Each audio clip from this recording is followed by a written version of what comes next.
questions. So without further ado, I'd like to welcome you to today's speaker. It's Vanessa Antonelli, and she is going to be presenting on the nutrition and supplement therapy for premenstrual syndrome, PMS. Go ahead, Vanessa. Okay. Hello, everyone. My name is Vanessa Antonelli, and I'm going to be discussing a very amazing topic that I'm very passionate about, titled Nutrition and Supplement Therapy for Premenstrual Syndrome. So first, let me give a little bit of background about myself. I currently work at a registered dietitian place called Sunshine Wellness Institute with Betsy Markle, and I'm learning a lot about nutrition counseling. Also, I work at a health food store here in Brevard County titled Paradise Health Nutrition. I work as a nutrition educator. I'm a supplement advisor.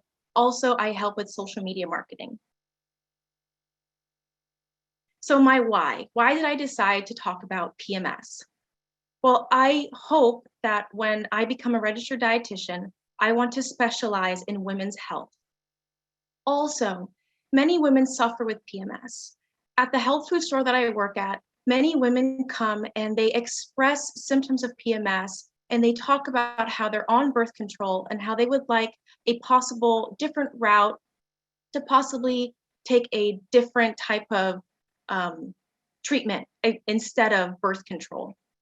Also, many people believe that talking about menstruation, periods, blood is very taboo, but in reality, I don't think it should be, because it's 2021 at this point, and I believe that talking about menstruation, and with women who have a menstruation for the majority of their lives, discussing periods should be something that is discussed freely to bring more awareness. Furthermore, there's limited awareness in the medical field about PMS. Many women will go seek healthcare advice about PMS. When they go, they become misdiagnosed when they actually have PMS. So it's important to bring more awareness towards the symptoms. Lastly, there's limited options for treatment, and usually it's pharmaceutical medications that are predominantly used for treatment. However, many patients and clients, many women, are seeking alternative routes to add to the pot of options, such as nutrition, supplements, and herbal options. So here are the objectives that I have for you all today. To describe at least 2 nutritional factors that are suggested to cause PMS, identify at least 3 vitamins and minerals and 3 foods that may aid in reducing PMS, explain at least 1 vitamin and mineral or herb that may support mental health related to PMS. So here are my research questions that I had while doing my project. Can nutritional changes alleviate PMS? And can supplement intake alleviate PMS? So if Dr. Roof could pull up the poll to then ask people questions. So, has anyone ever experienced PMS, or does anyone know anyone who has experienced PMS?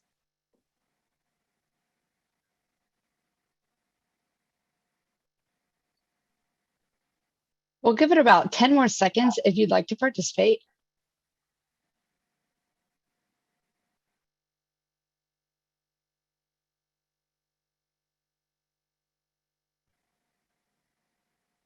Woo, okay, yes, a lot of people. So did you guys know that 90% of women have at least one symptom related to PMS? Healthcare providers usually primarily offer pharmaceutical medications because they're unaware of alternative options.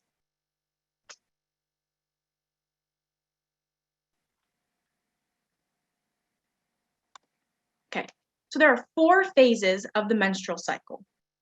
First, let's start with menstruation. So menstruation starts, it's 5 days. It starts on day 1 of the cycle. It's when the uterus starts to shed and the woman bleeds. It's the period, first day, 5 days.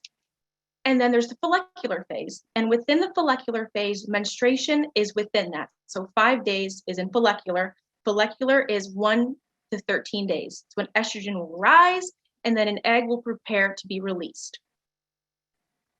Next is ovulation. And ovulation is only one day. It's on day 14, when there's the release of the egg from the ovary, and estrogen will peak and then drop right when ovulation starts. And then lastly is the luteal phase. And luteal phase is 2 weeks long. It's day 15 to day 28. The body will start to prepare if there's a possible pregnancy that occurs from ovulation. Progesterone will peak and then drop right when the menstruation begins. And PMS usually occurs during the luteal phase. So here's a diagram that I'm going to let you look at for a couple seconds, and then we will discuss.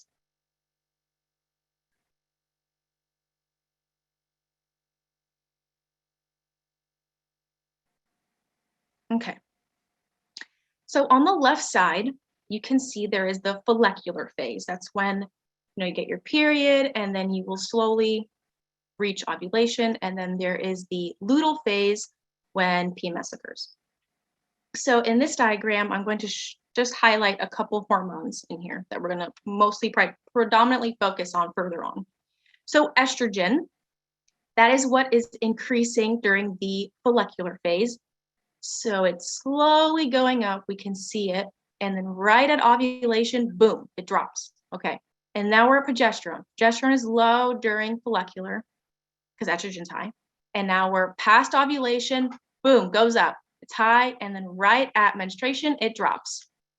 That's the example of the correct cycle if everything was all balanced. There's a hypothesis for PMS and premenstrual dysphoric disorder, which is a more severe PMS that we will further discuss later on in the presentation, that there is an estrogen and progesterone imbalance during the luteal phase.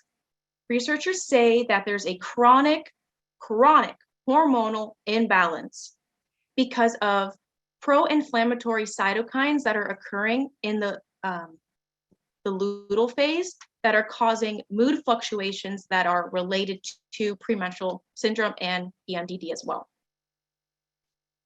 All right. So now we're going to talk about premenstrual syndrome awareness. So in this study, researchers collected 448 college women, and they were between the ages of 18 and 30.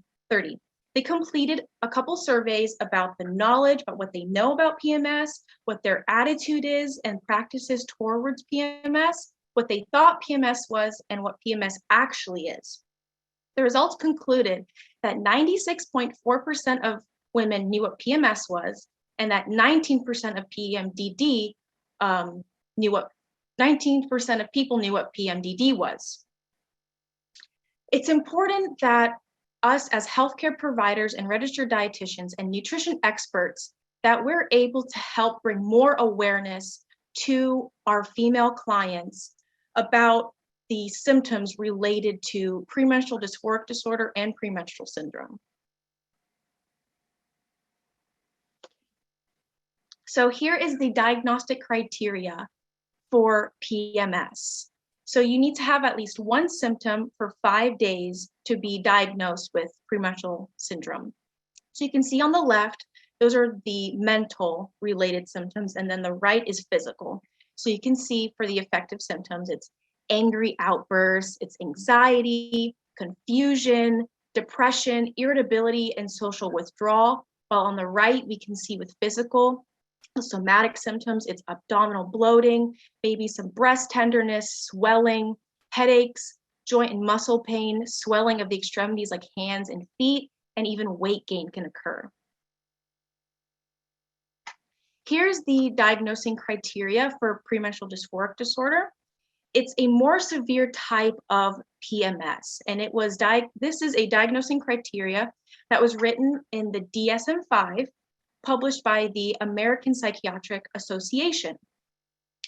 In this criteria, a healthcare provider must test their patient if they have at least 5 symptoms 1 week before their period, not only for one cycle, but for many, many cycles, not just one, but many of them. And it has to be significant. So marked also means significant. So it can be significant means that it can be detrimental for their health. It's It's more severe. So I'll let you look at some of the symptoms on there, and the next slide shows more. So you see it's marked affective liability, mood swings, anger, marked depression, marked anxiety or feeling on edge. Decreased interest of usual activities, so like exercising or going out with friends, difficulty in concentrating and focusing, maybe they have some brain fog. Marked lack of energy, so it's affecting their life. Maybe they're tired all the time and don't want to go out. Maybe they have a change in appetite. Maybe they are hypersomnic or they have insomnia. They feel out of control and have other physical symptoms as well.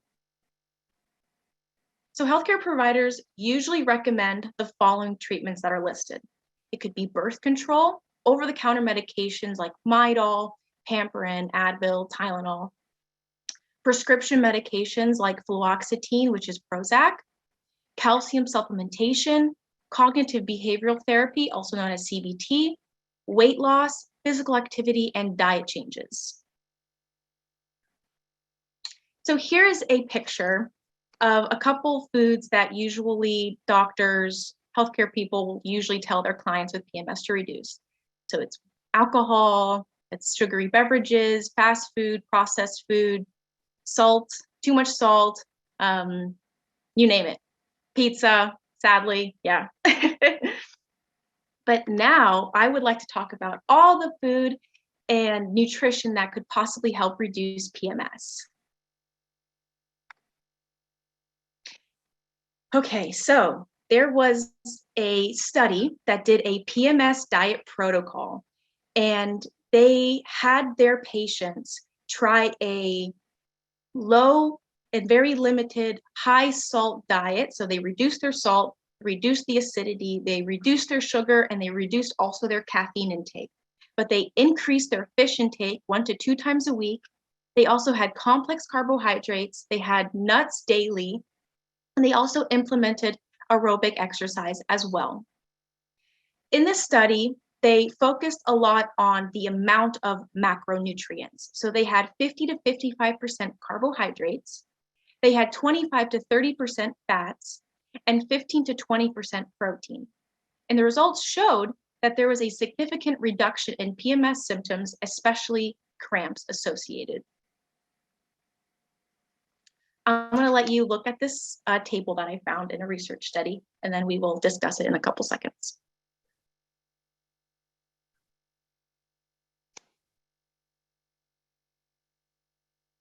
Okay, so I found this study in this table in a study titled Factors Associated with PMS in Female High School Students. And in this study, they had 200 females, and they found that at the ending of checking all of the questionnaires and seeing like dietary questionnaires of what they were eating, that 150 of them had PMS and then 50 did not have PMS. Well, okay, what caused it? What's the difference? Well, we can see right here in this table that the women that had PMS consumed a high amount of fatty food, fried foods, sweet drinks, fast food, and surprisingly, fruit also was a contributor, which I find interesting.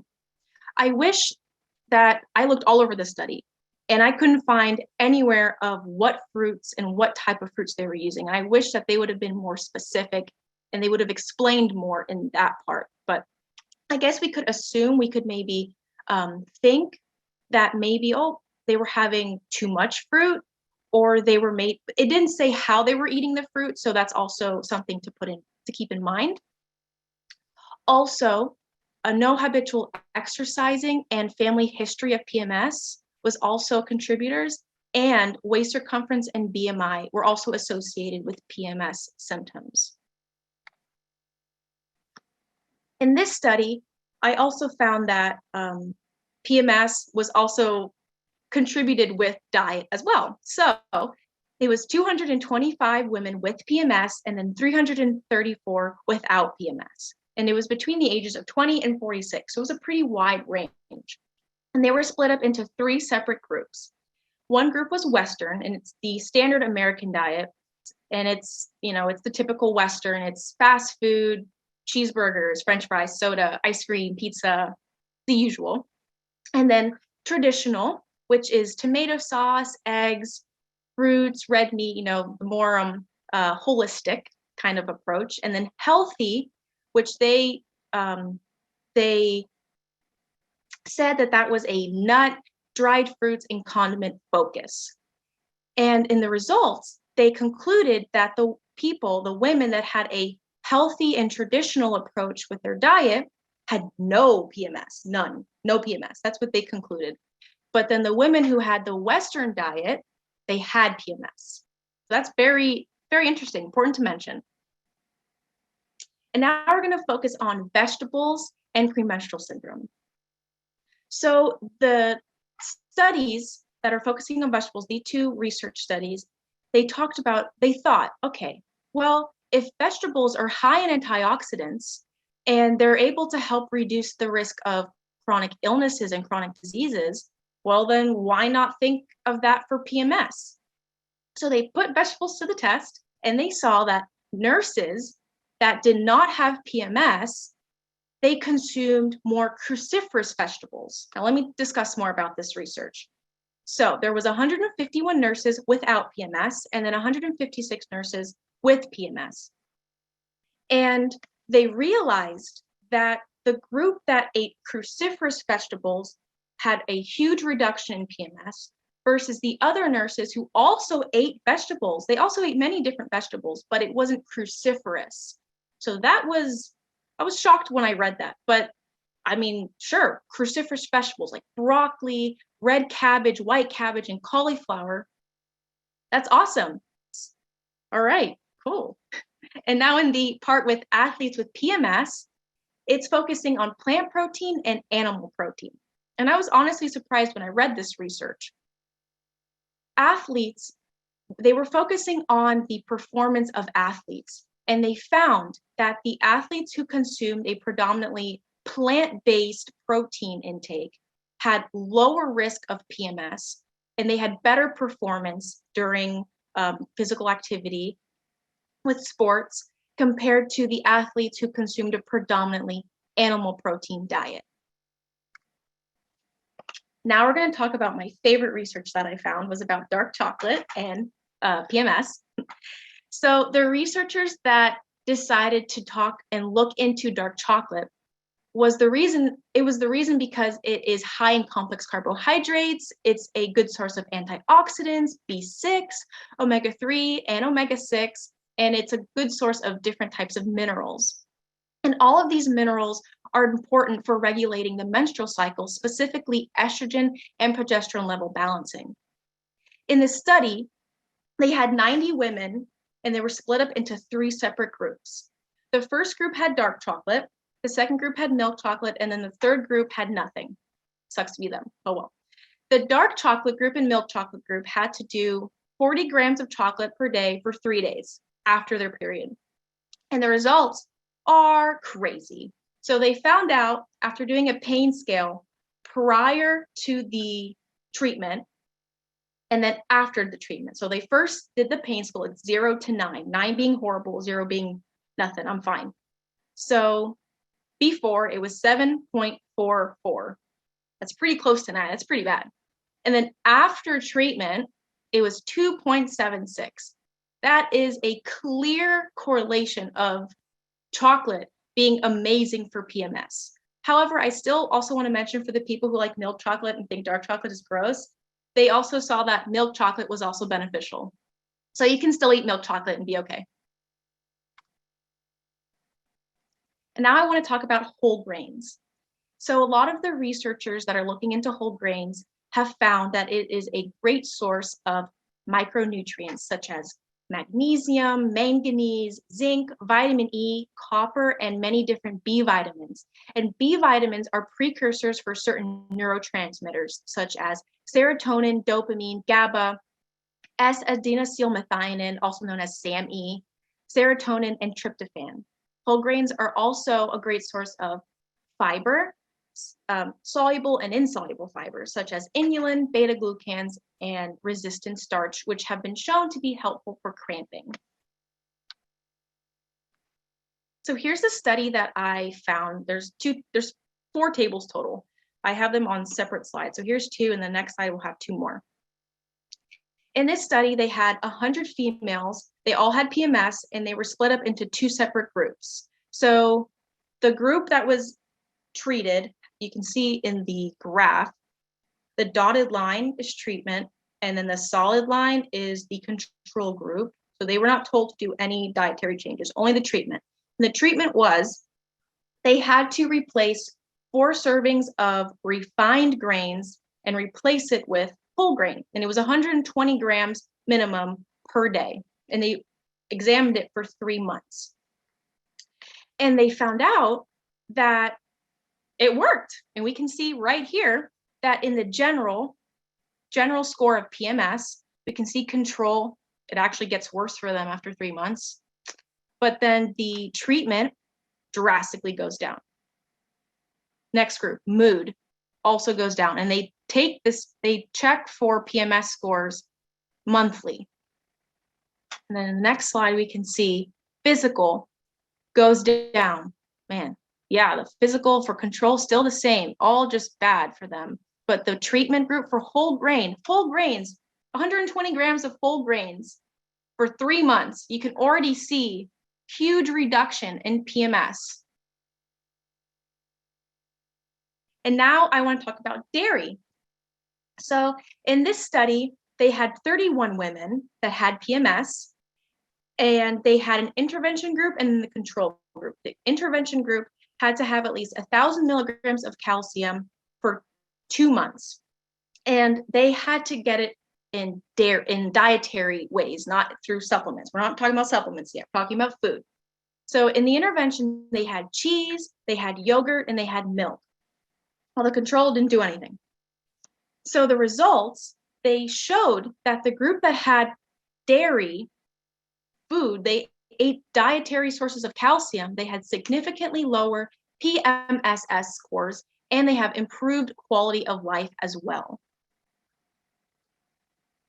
So we've talked about, all the nutrition that can possibly help reduce PMS.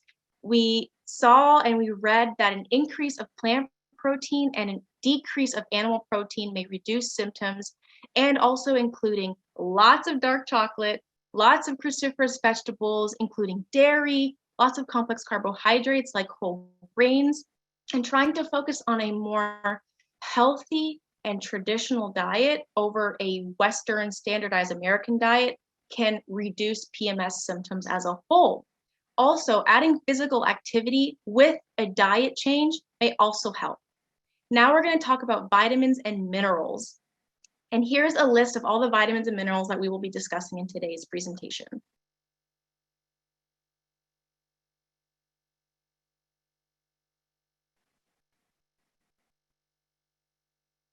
All right, calcium, D, and CBT. So let's talk about calcium, vitamin D, and cognitive behavioral therapy. In this study, the researchers had a sample size of 40 women, and they were divided into 4 separate groups. Group 1 had CBT for 45 minutes, while Group 2 had calcium and they had D, and it was the ratio of 500 milligrams to 200 IUs. While Group 3 had also 45 minutes of CBT and calcium and D of 500 milligrams of 200 IUs. And the supplement was 2 times daily. And it was all evaluated within 8 weeks. The control group didn't do anything. Results. The researchers showed that there was an improvement that was significantly shown with symptoms related to PMS with the group that did CBT and supplement. However, the group that only did CBT and only did the supplement also had improvement, but they showed that doing mental health therapy and supplement use can be very beneficial for PMS. Now I would like to only focus on one out of the 3. Let's just focus on vitamin D3 now. So the researchers wanted to have a baseline. They had a cutoff value for D3. And I was surprised when I saw that what they thought was deficient, insufficient, and sufficient amounts of D3. They said that a less amount of 50% was deficient, between 50 to 74.9 was insufficient, and then more than 75% was sufficient. So in this study, they had 897 adolescent girls as their sample size, and it was between the ages of 12 and 18. So they were teenagers. They were separated into 4 separate groups. So one group only had premenstrual syndrome. One group only had dysmenorrhea. Dysmenorrhea is another way of saying severe pain in the abdominals. Group 3 both had PMS and had dysmenorrhea. And then group 4, they were healthy. They had no PMS, no problems, no dysmenorrhea. They're perfect. And so then the intervention for the groups that had PMS and dysmenorrhea was 50,000 IUs a week of vitamin D3 for 9 straight weeks. And the results showed that PMS and dysmenorrhea were reduced. And I'm going to tell you some statistics from that study. So before they had treatment, it was 14.9% of them had PMS. After treatment, it was 4.8%. Next was dysmenorrhea. Before treatment, it was 35.9, while after treatment, it was 32.4. And then with PMS and dysmenorrhea, before treatment, it was 32.7, and after it was 25.7. So there is a significant correlation with vitamin D3 supplementation therapy with reduction of PMS and dysmenorrhea. Now I'd like to talk about a pretty interesting vitamin. It's oxaloacetate. So oxaloacetate is an energy metabolizer. It functions in the Krebs cycle, helps with gluconeogenesis function. It also helps with the production of protein building blocks, the amino acids. It helps with fatty acid synthesis, their urea cycle. It helps with emotional symptoms, but the one that stood out to me the most was how it can support balanced glucose levels. So women with PMS usually have a very high desire for fatty and sweet foods, and they want to fulfill that craving. They want to eat the pizza, the French fries, the ice cream, because their brain's telling them, please give me pizza right now. And they'll be focusing on it because they're craving it. They're PMSing. So they'll eat it. There's temporary relief, and then it'll just get worse. So it's just this endless snowball of PMSing until you get your period. And then it just happens all over again. So what could help with that? Oxaloacetate actually, as we can see, helps with balancing glucose levels. It's going to help fix that brain signal and tell you, you don't need to eat that. And then you'll be okay. So here's a study that's using not only oxaloacetate, but also vitamin C. In this group, they had 48 women with PMS. And I think this is a pretty interesting study because they switched, and I'll talk more about it. So group 1 took 2 capsules. They took the 100 milligrams of oxaloacetate, and they also took 150 milligrams of vitamin C. Group 2 had 2 capsules of rice flour, and that's the placebo.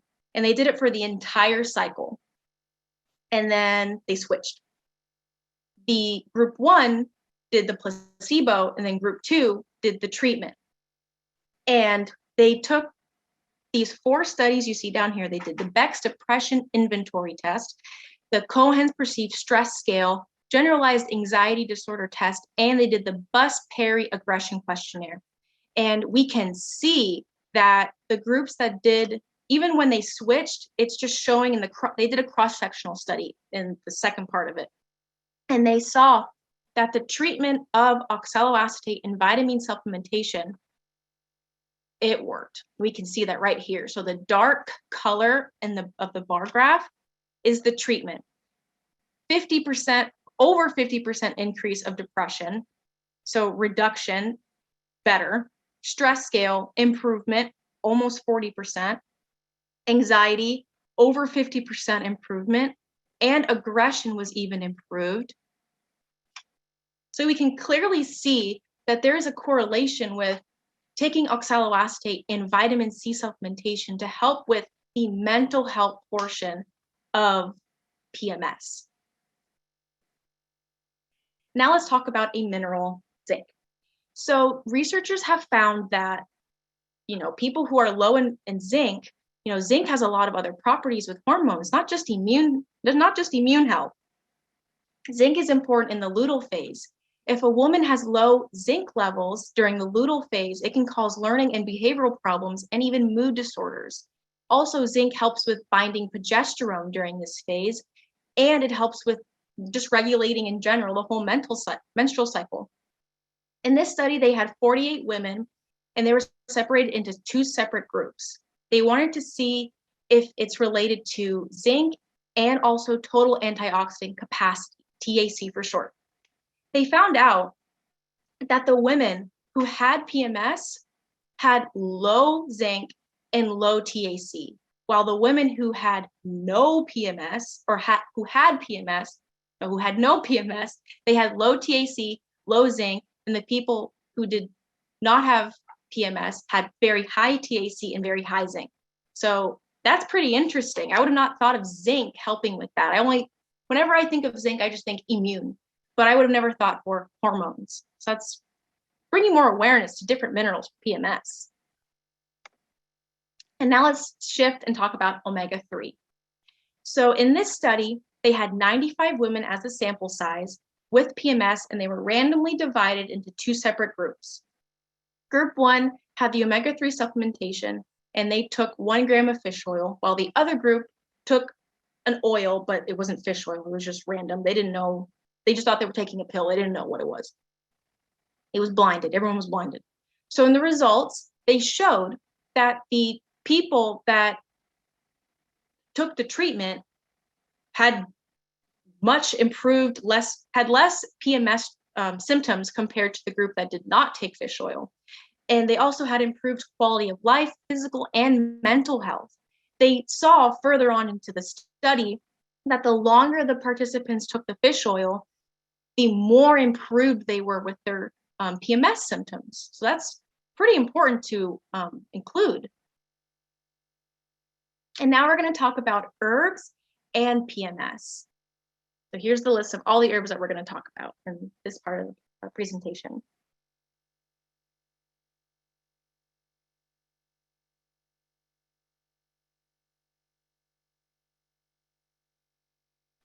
When you look up saffron and you look up studies about saffron, you can see that it is an antidepressant, it's a pain tranquilizer, and it's an antioxidant.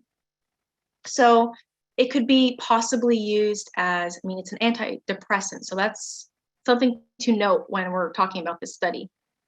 So let's first do a little recap on PMDD real quick. PMDD, more severe PMS. So in this study, they had a sample size of 120 females with premenstrual dysphoric disorder, and they were divided into 3 separate groups. So group 1, they took fluoxetine. Fluoxetine is just a generic form of Prozac, and they took 20 milligrams twice daily. Group 2 took 50 milligrams of saffron twice daily, and then placebo did nothing. They didn't do anything. So they wanted to use a placebo so that they can compare someone without anything with PMS and to compare with all of them. And did all of that for 2 weeks only during the luteal phase. So only, say, 15 to 28. The results showed that saffron was a more effective herbal agent for treatment compared to fluoxetine. And usually healthcare providers will often use fluoxetine as a treatment for PMDD because they're unaware of other options. But many patients, many women complain about adverse side effects related to fluoxetine. So it's a possibility that saffron might be the alternative route to take, but more research still needs to be conducted. Ginger and PMS. So in this study, there was a sample size of 60 young girls between the 12 and 19 with premenstrual syndrome. And I thought this one was pretty interesting because I love ginger. I eat lots of ginger every single day. I'm obsessed with it. Ginger candy was given to a select few of girls for 1 whole week before their period, 3 times a day. So it was morning, afternoon, and evening that they were given the ginger candy. Because the reason why they wanted to look into ginger was because ginger is an inflammatory, has many anti-inflammatory properties, and it's an antioxidant. The results showed that ginger can relieve PMS symptoms and it can improve quality of life. Also, ginger, the researchers talked about how ginger is very easily accessible. You can find ginger candy in almost any grocery store you go to, and it's affordable. So if, for PMS pain, all you have to do is eat ginger candy, sign me up. I'm up for that. And finally, we're going to talk about an herbal remedy formula called PMS Pain 6. So PMS Pain 6 is a supplement that you can buy either online or at usual stores. You can buy it probably in stores sometimes as well. It has a blend of sage, fennel, nettle, dandelion, parsley, and horsetail.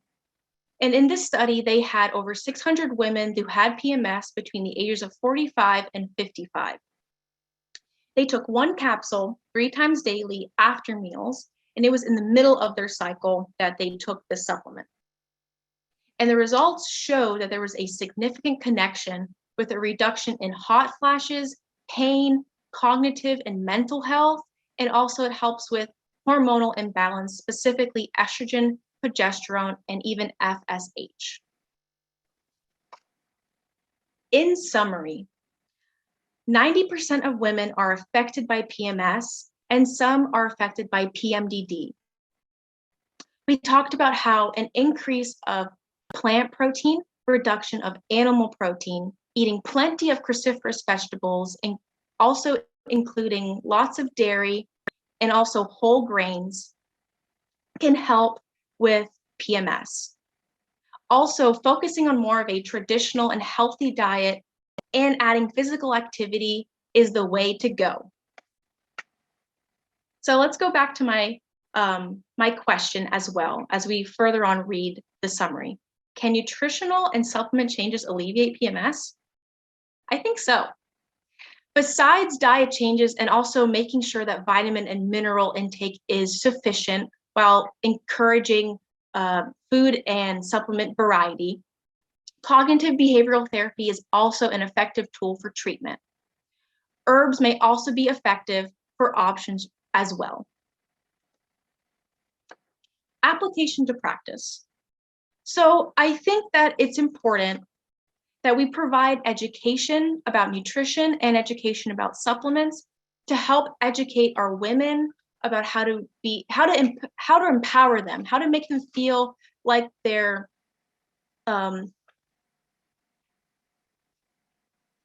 I want to be able to encourage women to know about nutrition and their health. Also, I also believe that food journaling is important because we can encourage them to see if cycles connect with the food that they're consuming and how they're feeling. Also, it's important to have food variety so we can have the rainbow, eat lots of fruits and vegetables and whole grains and all the good stuff to prevent vitamin deficiencies. Also, we need to be aware of all of the new and upcoming herbs that are coming out to be able to pave the way for our patients to know what is true information about herbs and maybe make some slight suggestions. Furthermore, replacing popular PMS cravings and being able to balance out recipes with them and include them in the recipe making so it can be more fun for them and they feel involved. Also, suggesting daily activity, whether it's walking, running, swimming, whatever they enjoy, and reducing sedentary lifestyle to more physical, making it fun is also important. And lastly, make a referral for CBT. Making a referral for counseling in general can be very helpful for going through the mental and behavioral things that happen with PMS. And here are all my references.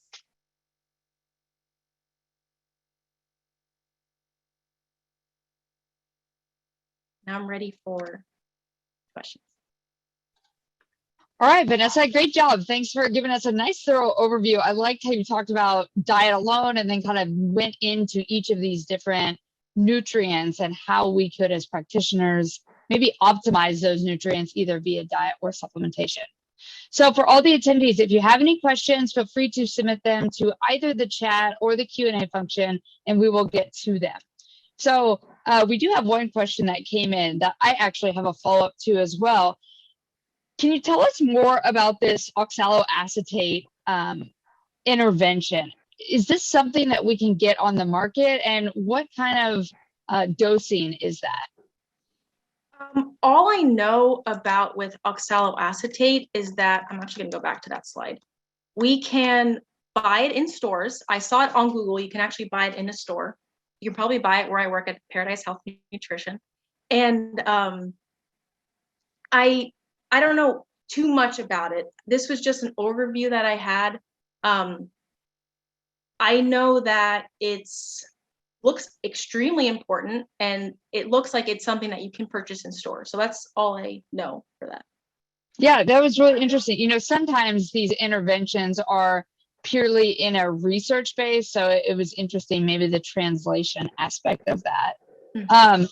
We're having other questions come in, but, you know, why do you think that these dietary foods, right, our fruits, our vegetables, our whole grains, what nutrients do you think it is in those that really alleviates those PMS symptoms? Well, for sure, it's we talked about it also within like vitamins itself.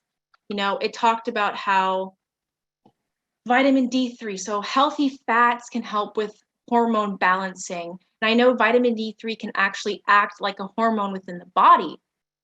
And I know that consuming antioxidants from all the fruits and vegetables, that's also a great way to help with reduction of PMS, because PMS is basically your body it's inflamed. There's something happening. It's inflammation during the luteal phase.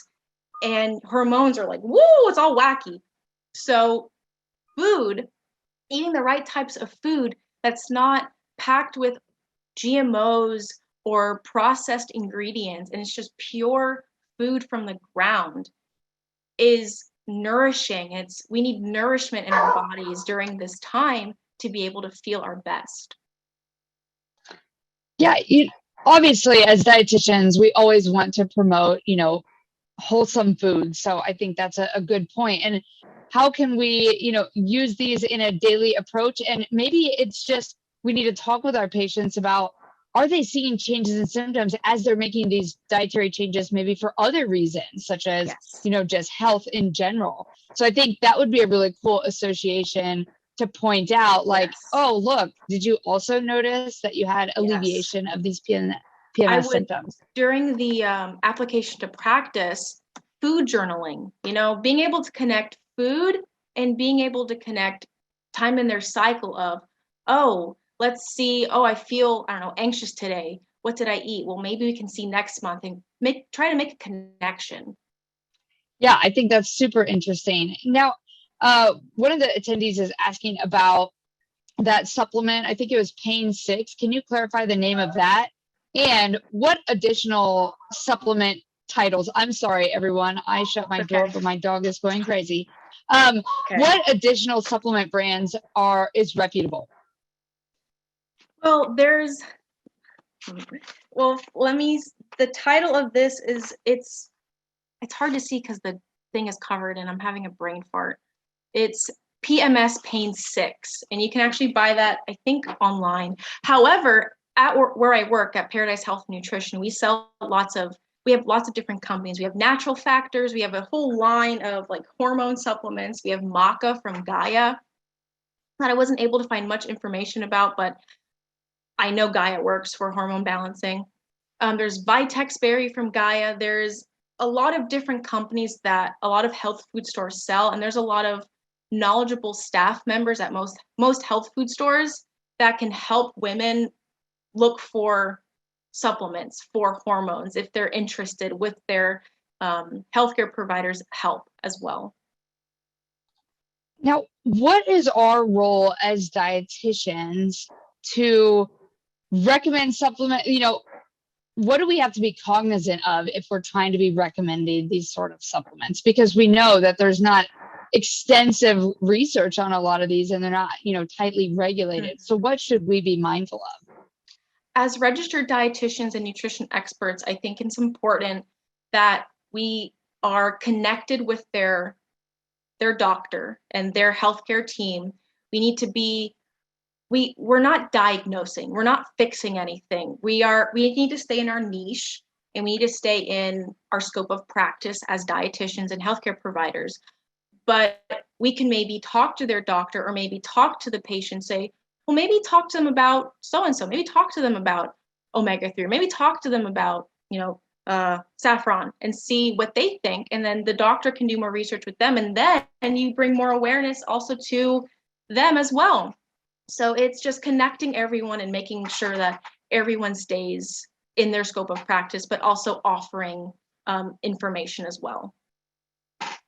And I think there's really been an uptick, right, in complementary and alternative medicine. And so this could just be one approach that maybe dietitians can go down. And we can always do our research. Everyone's going to be receiving these slide decks. So there is a lot of research that Vanessa has put together on these particular nutrients and supplements that maybe we could further investigate prior to recommending. I thought it was really interesting, that ginger candy study, because I love ginger too. I know every time I have sushi, I have like layers of ginger before I eat it. But the unique part of that was they recommended the ginger candy prior to menstruation. Did you see that in any other studies, rather than the intervention only being during the menstruation period? I think the dark chocolate was after, but the ginger was before. So some of them, I thought, I don't know why you're doing it before, I don't know why you're doing it after, but maybe it has something to do with, there's more of a focus on maybe estrogen for one herbal or one food, and then the other one, maybe it's more focusing on progesterone, but that's just my hypothesis. Yeah, I thought that was really interesting. Or could it, obviously we would love for everyone to increase their fruits and vegetable and whole grain intake. So if we just maybe do this on a continual period, will we see impacts across the board? We have another question coming in. Do you know of or have any particular resource to help with recommendations of either the various supplements or dosing that you may use or potentially at your store? We have lots of pamphlets, like books and books of information at Paradise. And we also have a staff. We do lots of training where I work, where we have lots of like really reputable people coming. Some are doctors, where they come and they share with us some information about a lot of these supplements. So yeah, information's everywhere. You can also look online as well. So yeah. Yeah. Okay, great. Well, and again, it's hard because supplements are so loosely regulated. So we have to be cognizant as healthcare professionals, but at the same time, thinking about these may be alternative options to medications if your patient wants to explore that avenue. And so it's our job as dietitians to guide patients' wants and needs while also protecting their health. So I think you just created a new opportunity for your patients. I have another question about, kind of tracking and monitoring PMS symptoms, because like irritability, that may be any day. It may not just be associated with a PMS, right? So what kind of tools or surveys or questionnaires could dietitians maybe utilize in their practice to help kind of track these particular symptoms? What I'm hoping to do when I become a registered dietitian who's focusing on women's health is, when it comes to cycle tracking and feelings and PMS, there's an app that's called Clue that you can just download on your phone. It's free for anyone. And what I would want them to do is, every day you can log how you're feeling, you can log your cycle, and it's very precise. I've been using it for 5 years and I've had no problems with it. It's always been accurate. And you can write in the notes the food you've had, and you can also put how you're feeling. And within a couple months of writing it down and logging everything, you can then show it to me. Once I'm a dietitian, once I'm doing it, you can then show it to me, and I can hopefully I would like to do some type of, I'm still working on what I want to do with all of that, but I want to be able to connect food and hormones and PMS using that simple log that's free to be able to see a connection. It's free. I mean, it's in the App Store. Yeah, I think that's interesting. And that's just another avenue of dietetics, is how can we kind of be niche in supporting our patients across the board? Because I think you talked about it at the beginning of how menstruation kind of has like a negative connotation, like we shouldn't be talking about it, but we should, because all women are going through this most of their life. Majority of the life, yes. So I think that this is just another opportunity for dietitians to help. There may not be a chronic disease, but maybe we can help in other ways to feel better. Yes. I thought that saffron study was kind of interesting because the cost of saffron is incredibly expensive as a spice itself. Yes. Did they talk about, delivery mechanisms or cost in that study? Do you remember? Not that I can remember, but there are ways to get saffron in a supplement that's way more cost effective. There's a product that we sell that it's a Terry Naturally supplement. You can buy it in store. It's saffron. And the study that's backing this product up is talking about how it can help reduce manic depression within, I think it's 3 weeks of taking it consistently. And it's, I think, only $30 in store. So there are affordable ways to get saffron. But yes, saffron as an herb, that's very expensive. Yeah, every time I pull up a recipe and it says saffron, I'm like, oh no, I hear this could be pricey. Forget that. Well, I think this is really interesting. If there's any other questions, feel free to submit them and we can ask them to Vanessa in real time if you have any. But that's the end of my questions. So for all the attendees, remember, you will be getting an email next Friday at the end of the 2-week series. And in that email will contain the final evaluation survey, which you will have to complete to receive your CEU certificate